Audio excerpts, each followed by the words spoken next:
தமிழக வாக்காளர் பெருமக்கள் அனைவருக்கும் முதற்கண் வணக்கம். நம்முடைய தமிழ்நாட்டை பொறுத்த மட்டில் அனைவரும் தற்போது தேர்தல் திருவிழாவில் கலந்து கொள்ளக்கூடிய ஒரு ஆயத்த பணியை மேற்கொண்டிருக்கின்ற அனைத்து கட்சிகளும் ஆயத்த பணிகளை மேற்கொண்டிருக்கின்ற சூழலிலே நாமும் அந்த திருவிழாவில் கலந்து கொள்ளக்கூடிய அதை பற்றி நான் இங்கே கூற விளைகின்றேன். தேர்தல் திருவிழா என்றவுடன் நம் மக்கள் அனைவரும் நினைப்பது என்னவென்று சொன்னால், நமக்கு கோட்டரும் பிரியாணியும் தினந்தோறும் கிடைக்கும், ஒரு மாத காலம் நல்ல பொழுது போகும் என்கின்ற எண்ணத்தை மனதில் விதைத்துக் கொண்டு அதற்கு ஏற்ப செயல்பட்டு கொண்டிருக்கக்கூடிய ஒரு சூழலுக்கு தள்ளப்பட்டிருக்கின்றோம். என்று சொன்னால், கடந்த இப்போது முடியவிருக்கின்ற இந்த அரசாங்கம் ஆட்சி பொறுப்பை ஏற்றவுடனேயே இந்த மது போதைக்கு அடிமையாகி மக்கள் பலர் உயிரை மாய்த்துக் கொண்டிருக்கின்ற சூழலில் இந்த மது போதை வழங்கக்கூடிய டாஸ்மாக் கடைகளை படிப்படியாக குறைப்போம் என்று சொன்னார்கள். அவர்கள் இதுவரை எத்தனை கடைகளை குறைத்தார்கள் என்பதை தமிழக மக்கள் நன்கு அறிவார்கள். ஒன்றை மட்டும் நான் சொல்ல கடமைப்பட்டிருக்கின்றேன். சில கிராமப்புறங்களிலும் மாநகர பகுதிகளிலும் பள்ளிகள் மற்றும் மசூதிகள், பேராலயங்கள், இந்து கோவில்களுக்கு அருகாமையில் இருக்கின்ற ஒரு சில டாஸ்மாக் கடைகளை அங்கிருந்து அப்புறப்படுத்திவிட்டு அதற்கு பதிலாக ஒரு கடையை மூடினால் 2 கடையில் திறக்கக்கூடிய ஒரு கண்துடைப்பு அரசை நாம் இதுவரை கண்டிருந்தோம். என்று சொன்னால் 500 கடைகளை குறைத்திருக்கிறார் என்று சொன்னால் கிட்டத்தட்ட 750 கடைகளை திறந்திருக்கிறார்கள் என்பதுதான் உண்மை. அந்த வகையிலே டாஸ்மாக் வருமானத்தினால்தான் இந்த அரசாங்கம் நகர்ந்து கொண்டிருக்கின்றது என்பது அனைவரும் அறிந்த விஷயம். தமிழக மக்கள் தள்ளாடவில்லை என்று சொன்னால் இந்த அரசாங்கமே தள்ளாடிவிடும் என்பதை அனைவரும் அறிவர். சரி, இனி தேர்தல் களத்திற்கு வருவோம். இப்போது இருக்கின்ற தமிழக சூழலை நாம் பார்க்கின்ற பொழுது தமிழக அரசாங்கம் என்னென்ன இந்த விடியல் ஆட்சியிலே மக்களுக்கு செய்யவிருக்கின்றது என்பதை எதிர்நோக்கக்கூடிய ஒரு சூழலிலே மக்கள் எதிர்பார்த்து காத்திருக்கின்றார்கள். இந்த விடியல் அரசு மக்களுக்கு கடந்த தேர்தலில் அளித்த வாக்குறுதிகளை நிறைவேற்றியதாக தெரியவில்லை என்பதுதான் தமிழக மக்களுடைய பெரும்பான்மையான கருத்தாக இருக்கின்றது.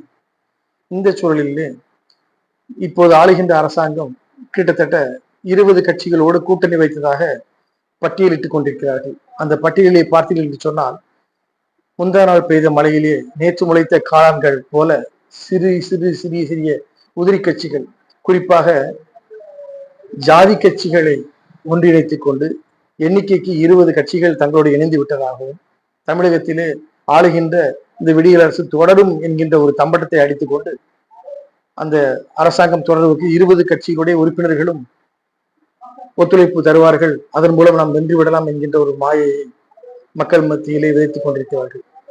இந்த சூழலிலே தமிழக அரசாங்கம் மற்றும் இங்கே ஆளுகின்ற அரசாங்கம் மட்டும் வென்றால் போதாது, மத்தியில் உள்ள ஆளுகின்ற அரசாங்கத்துடைய தயவும் வேண்டும். இல்லை என்றால் மத்தியிலே இருக்கின்ற எதிர்கட்சியினுடைய தயவாவது வேண்டும். அப்படி ஒரு சூழலிலே மத்தியிலே இருக்கின்ற தேசிய ஜனநாயக கூட்டணி தங்களுடைய கூட்டணி நிலைமையை தற்போது தமிழகத்தில் அறிவித்து விட்டார்கள். ஆனால் தேசிய கட்சியாக கருதப்படுகின்ற இந்திய தேசிய காங்கிரஸ் கட்சி தன்னுடைய கூட்டணி நிலைப்பாடை இன்று வரை அறிவிக்க முடியவில்லை.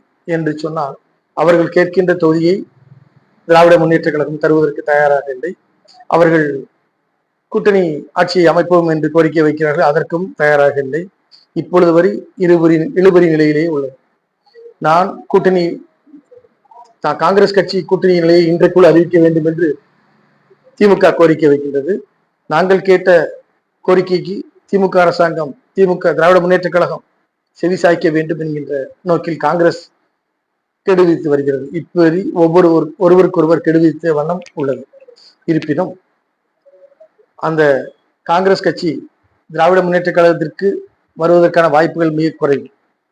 என்று சொன்னால் ஒரு 13 எம்எல்ஏக்களை வைத்துக் கொண்டு அந்த எம்எல்ஏக்கள் திமுகவை விட்டு வெளியேறினால் நாம் வெல்வது கடினம்.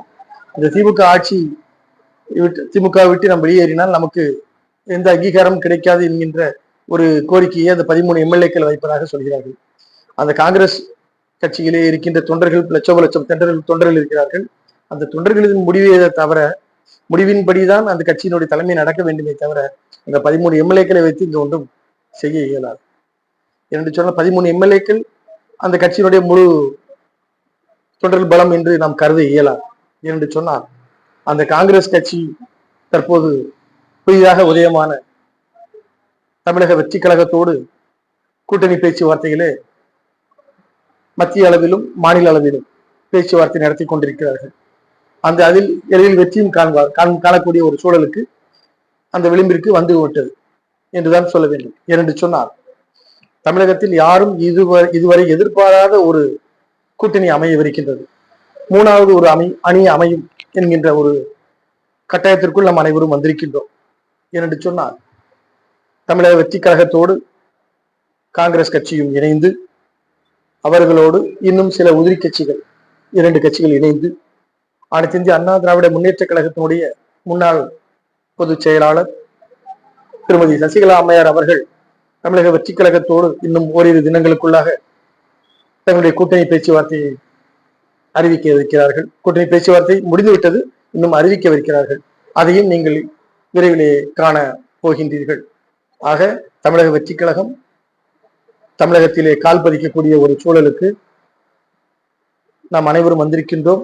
அது காலத்தின் கட்டாயமாக கூட இருக்கலாம். ஏனென்று சொன்னால் ஆளுகின்ற அரசு மீது மக்களுக்கு அதிகப்படியான அதிருப்தி எண்ணங்கள் ஓடிக்கொண்டிருக்கின்றன என்பதே உண்மை. மாற்றம் என்பது கட்டாயம். அந்த மாற்றத்தை யாராலும் மாற்ற முடியாது என்பதுதான் எனது கருத்து. நீங்கள் பொறுத்திருந்து பார்க்கத்தான் போகிறீர்கள். வரும் காலங்களிலே தாவாக்க ஆட்சியை பிடிக்குமா பிடிக்காதா என்கின்ற கோணத்திற்குள் வரவில்லை. அது எதிர்கட்சி அந்தஸ்தை பெறும் என்பதுதான் பொதுவான தமிழக மக்களுடைய கருத்தாக பார்க்கப்படுகின்றது. தமிழக வெற்றி கழகத்தை பொறுத்தமட்டில் இதுவரையிலே தமிழகத்தில் ஆளுகின்ற இருக்கின்ற அனைத்து இயக்கங்களும் அனைத்து கட்சிகளும் தொண்டர்களுக்கு எவ்வித பிரதிபலம் இன்றி அனைவரும் கலந்து கொள்ளக்கூடிய ஒரு இயக்கமாகத்தான் தமிழக வெற்றி கழகம் இன்று வரைக்கும் பார்க்கப்படுகிறது.